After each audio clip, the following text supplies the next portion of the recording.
Assalamualaikum warahmatullahi wabarakatuh. Shalom, Om Swastiastu, Namo Buddhaya, salam kebajikan bagi kita semua. Halo semuanya, perkenalkan saya Rona Siti Nabila. Hari ini kita akan belajar dengan santai tapi tetap fokus karena sesi ini memang dirancang supaya mudah dipahami, mengalir, dan pastinya bermanfaat untuk teman-teman yang ingin mengasah kemampuan di dunia desain. Saya percaya bahwa pembelajaran itu paling efektif kalau suasananya hangat dan nyaman. Jadi teman-teman silahkan rileks, siapkan catatan kalau perlu, dan mari kita nikmati proses belajar ini dengan santai tapi serius ya. Baik, kita mulai ke perjalanan belajar kita pada hari ini.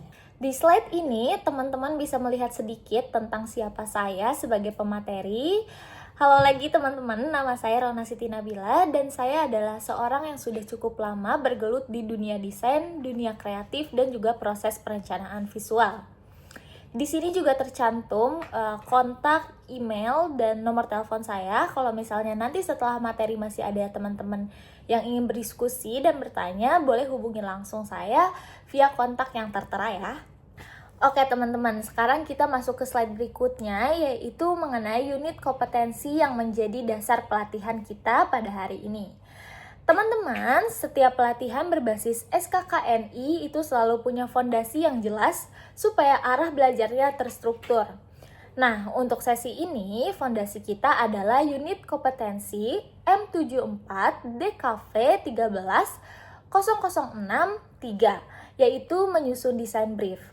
Nah, pada unit ini ada dua elemen kompetensi utama yang nantinya akan menjadi patokan kemampuan apa saja yang harus kita kuasai.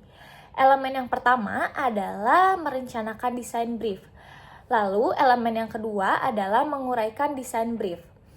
Setiap elemen tadi punya kriteria unjuk kerja atau biasa disebut KUK. Ini adalah indikator yang menunjukkan apakah kompetensi tersebut sudah dikuasai atau belum. Jadi nanti kita akan lihat satu persatu dan teman-teman akan sadar bahwa sebenarnya menyusun desain brief itu bukan hal yang rumit, asal langkah-langkahnya jelas. Jadi pada slide ini saya ingin teman-teman menangkap dulu gambaran besarnya. Hari ini kita belajar apa yang harus dilakukan dan apa yang harus dihasilkan, serta standar apa yang harus kita ikuti dalam proses menyusun desain brief. Tahap yang keempat, kita akan menyusun struktur desain brief. Di sini kita belajar bagian-bagiannya seperti tujuan, target audiens, pesan inti, media, timeline, dan mandatory. Intinya bagaimana membuat desain brief yang profesional dan sistematis. Dan pada tahap terakhir, kita akan lihat contoh desain brief yang sudah jadi, supaya teman-teman bisa membayangkan hasil akhirnya seperti apa, dan bisa dipraktekkan sendiri setelah sesi ini selesai. Jadi, roadmap ini memastikan kita belajar step by step dari konsep dasar sampai praktiknya. Pokoknya, kita belajar dengan alur yang jelas, santai, dan pastinya mudah diikuti. Baik teman-teman, sebelum kita masuk lebih jauh ke materi, kita ada satu hal penting nih yang harus kita perhatikan dulu, yaitu tata tertib. Walaupun kita belajar desain yang kelihatannya santai, tapi tetap ada aspek keamanan dan kenyamanan kerja yang perlu dijaga. Jadi, beberapa hal tersebut adalah yang pertama, pastikan posisi duduk teman-teman nyaman karena kita akan duduk cukup lama sekitar 10-15 menit ke depan. Jadi, pastikan punggung rileks, meja rapi, dan tidak membuat tubuh cepat lelah. Yang selanjutnya, pastikan perangkat kerja aman dan berfungsi, entah itu laptop, tablet, dan perangkat digital lainnya. Pastikan baterainya cukup, koneksi stabil, dan semuanya siap digunakan tanpa resiko error. Hal-hal kecil seperti ini seringkali disepelekan, padahal hal ini sangat berpengaruh pada kualitas belajar kita pada hari ini. Kalau semuanya sudah nyaman dan aman, barulah kita bisa mulai masuk ke materi ini dengan lebih fokus. Sekarang kita masuk ke slide berikutnya, yaitu tujuan dan manfaat pada pelatihan pada hari ini. Teman-teman, sebelum kita belajar sesuatu, penting banget buat tahu dulu sebenarnya kita mau diarahkan kemana. Kayak naik kendaraan, kalau nggak ada tujuannya, ya kita bakal muter-muter aja kan? Nah, sama halnya dengan pelatihan hari ini. Ada dua tujuan utama yang ingin kita capai pada hari ini. Tujuan yang pertama, teman-teman mampu menyusun kerangka isi desain brief. Jadi, bukan cuma tahu definisinya, tapi benar-benar mengerti struktur isi di dalamnya dan bisa diterapkan secara mandiri. Tujuan yang kedua, teman-teman mampu mengumpulkan informasi relevan yang dibutuhkan sebelum desain brief dibuat. Karena desain brief itu hanya bisa kuat dan tepat kalau informasi yang dikumpulkan lengkap dan akurat. Kalau dua kemampuan ini sudah dikuasai, proses desain berikutnya akan lebih jauh mudah, terarah, dan efisien. Nah, apa sih manfaat yang teman-teman dapatkan dari pelatihan hari ini? Manfaat yang pertama, yaitu proses desain jadi jauh lebih terarah. Manfaat yang kedua, revisi lebih berkurang drastis. Yang ketiga, komunikasi dengan klien jadi lebih jelas dan profesional. Dan yang terakhir, teman-teman punya batasan atau kerangka kerja yang jelas. Jadi, dari slide ini, saya ingin teman-teman memahami bahwa tujuan kita bukan hanya membuat dokumen. Baik teman-teman, sebelum kita masuk lebih dalam lagi ke materinya, saya mau ajak kalian mikir sebentar lewat satu pertanyaan sederhana. Pernah nggak sih kalian bikin desain yang kalian rasa udah bagus banget, tapi begitu dikirim ke klien jawabannya cuman kayaknya ada yang kurang sesuai ya, atau mungkin malah revisi berkali-kali padahal kalian sendiri bingung sebenarnya maunya apa sih? Nah, kalau pernah berarti kalian nggak sendirian. Kebanyakan desainer pemula, bahkan desainer yang sudah cukup lama pun sering terjebak di situ. Dan penyebab utamanya biasanya bukan soal skill desain, tapi karena dari awal tujuan desainnya belum jelas. Nah, lewat pertanyaan ini saja, saya ingin mengajak teman-teman mulai menyadari pentingnya memahami objektif sebelum mendesain apapun.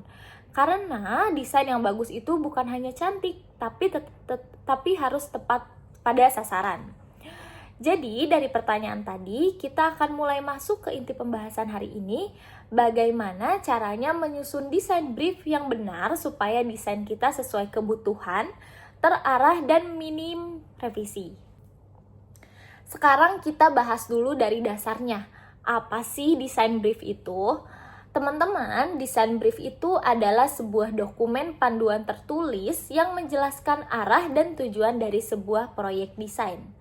Jadi, sebelum kita mulai menggambar, mengedit, dan menyusun konsep, kita harus punya satu dokumen dulu yang bikin semuanya jelas dari awal.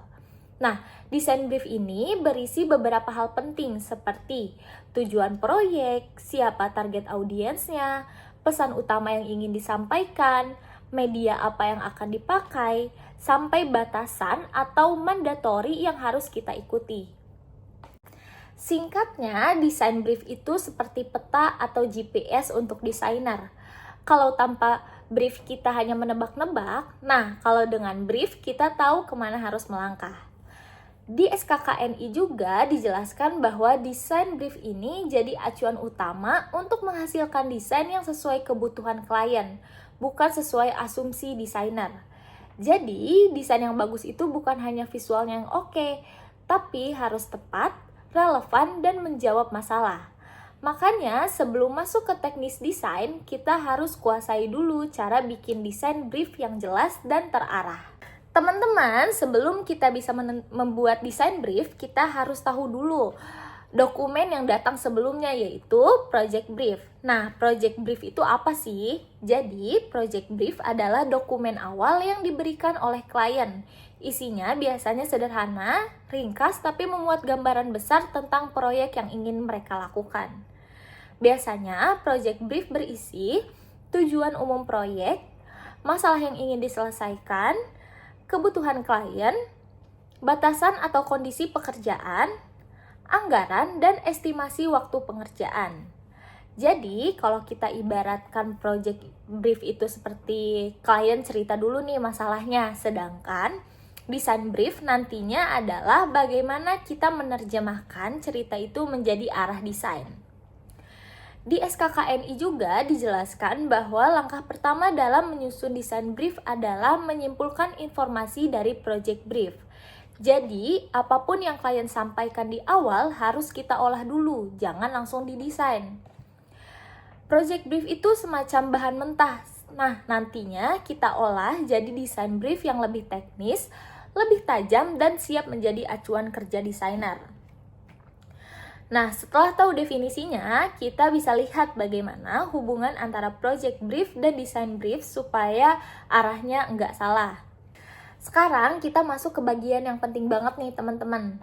Kalau tadi kita sudah bahas apa itu project brief dan apa itu design brief, sekarang kita bahas hubungan antara keduanya. Jadi gini, project brief itu ibaratkan cerita awal dari klien. Mereka datang dengan masalah, kebutuhan, tujuan, dan gambaran umum proyeknya. Nah, dari cerita itu, tugas kita sebagai desainer adalah mengolah informasi tersebut menjadi dokumen yang lebih terstruktur dan siap digunakan dalam proses desain. Disinilah desain brief muncul. Desain brief adalah hasil intervensi dari project brief. Jadi, dari project brief kita simpulkan, lalu kita analisis, selanjutnya kita kumpulkan informasi tambahan, dan akhirnya terbentuklah desain brief. Kalau kita ibaratkan, project brief itu adalah bahan mentah dan desain brief itu resep lengkap yang siap dipakai untuk memasak. Kenapa hubungan ini penting? Karena kalau dari awal pemahamannya sudah salah, maka semua desain yang dibuat setelahnya juga berpotensi salah arah. Kenapa hubungan ini penting? Karena kalau dari awal pemahamannya sudah salah, maka semua desain yang dibuat setelahnya juga berpotensi salah arah. Makanya, proses mengubah project brief menjadi desain brief adalah tahapan paling krusial untuk memastikan arah desain tetap konsisten dan sesuai kebutuhan klien. Jadi, ingat ya teman-teman, project brief itu memberi kita apa yang diinginkan klien, sedangkan desain brief memberikan kita bagaimana cara kita mencapainya. Teman-teman, kita masuk ke langkah pertama dalam proses penyusunan desain brief sesuai SKKNI, yaitu menyimpulkan informasi dari project brief. Jadi, setelah klien memberikan project brief, tugas kita bukan langsung mendesain, bukan langsung buka Canva ataupun Photoshop ya. Tugas pertama kita adalah merangkum inti informasi yang mereka berikan. Informasi apa saja yang perlu kita simpulkan? Yang pertama, tujuan proyeknya apa? Apakah untuk promosi, rebranding, peluncuran produk, atau kampanye tertentu? Nah, tujuan ini nanti akan mempengaruhi keseluruhan konsep visual yang akan kita buat. Yang kedua, output yang diminta klien. Mereka itu butuh apa? Butuh poster kah? Butuh konten IG, logo, banner, atau packaging. Nah, output ini harus jelas sejak awal. Yang ketiga, masalah apa yang ingin diselesaikan? Klien itu sering datang dengan keresahan atau tantangan tertentu, misalnya brand belum dikenal, visual kurang konsisten, atau engagement menurun. Dan yang keempat, ruang lingkup dan batasan pekerjaan. Bagian mana yang boleh kita ubah dan bagian mana yang harus tetap. Ini penting supaya desainer tidak melewati batas. Dan yang terakhir, anggaran dan waktu pengerjaan. Karena desain yang besar dengan deadline yang mepet itu tentu beda penanganannya dengan proyek jangka panjang. Nah, SKKNI menekankan bahwa proses penyimpulan ini harus dilakukan secara lengkap dan teliti agar desain briefnya nanti benar-benar berdasarkan informasi yang valid, bukan asumsi kita sebagai desainer. Biasanya dari proses penyimpulan itu kita menentukan satu pola. Oh, ternyata ini masalahnya, atau ternyata klien butuhnya yang kayak gini. Nah, dari situlah desain brief yang jelas bisa kita mulai susun. Jadi, intinya tahapan ini adalah proses memahami dulu sebelum membuat solusi. Teman-teman, setelah kita berhasil menyimpulkan informasi dari project brief, langkah selanjutnya yang wajib kita lakukan adalah mengumpulkan informasi tambahan yang dibutuhkan untuk menyusun desain brief secara lengkap. Kenapa perlu dikumpulkan lagi? Karena project brief itu biasanya masih sangat umum, masih berupa gambaran besar.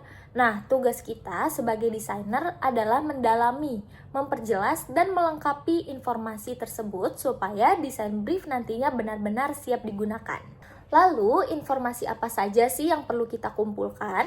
Yang pertama, maksud dan tujuan proyek secara detail. Bukan cuma ingin promosi, tapi promosi apa, ke siapa, dan untuk dampak apa. Yang kedua, target audiens atau sasaran pasar. Apakah anak muda? Apakah ibu rumah tangga? Nah, semakin spesifik, semakin mudah menyesuaikan visualnya. Yang ketiga, analisis kompetitor. Kita lihat brand lain yang serupa, bagaimana visual mereka, gaya komunikasi mereka. Nah, ini tuh sangat penting ya teman-teman, supaya desain kita tidak cuma bagus, tapi juga punya pembeda. Yang keempat, media yang akan digunakan. Apakah desainnya akan muncul di Instagram, di TikTok, di website, di poster, atau packaging. Nah, setiap media punya aturan visual yang berbeda, makanya harus jelas dari awal. Yang kelima, mandatori atau aturan desain. Contohnya, logo wajib ada, warna harus dipertahankan, tone tidak boleh keluar dari identitas brand, dan sebagainya. Yang keenam, pesan inti atau konsep besar. Apa pesan yang ingin disampaikan melalui desain? Fresh kah, profesional kah, fun kah, atau premium? Dan yang terakhir, timeline serta tahapan pengerjaannya. Ini penting supaya proyek tidak melenceng dari jadwal dan semua orang tahu apa yang harus dikerjakan di setiap tahap.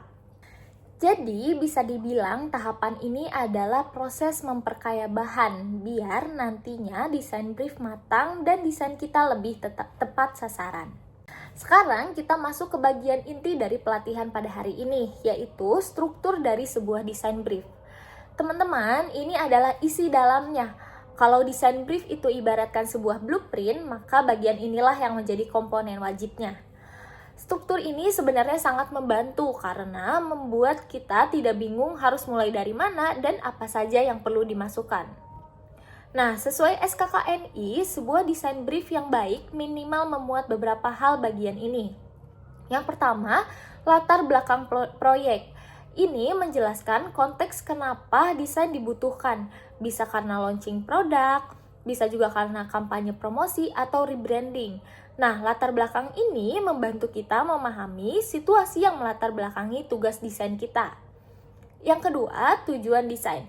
Tujuan ini harus jelas dan spesifik. Misalnya, meningkatkan brand awareness, memperbarui tampilan visual, atau menarik target audiens tertentu. Ingat, desain itu bukan cuma estetika, tapi juga solusi. Yang ketiga, target audiens. Siapa orang yang ingin kita jangkau lewat desain ini? Anak muda kah, pekerja profesional kah, atau ibu rumah tangga? Target audiens inilah yang menentukan gaya visual yang nantinya akan kita buat. Yang keempat, pesan utama. Ini adalah pesan inti yang ingin disampaikan lewat desain. Fresh kah, atau modern kah, atau premium kah? Nah, kalau pesannya udah jelas, visualnya akan lebih konsisten.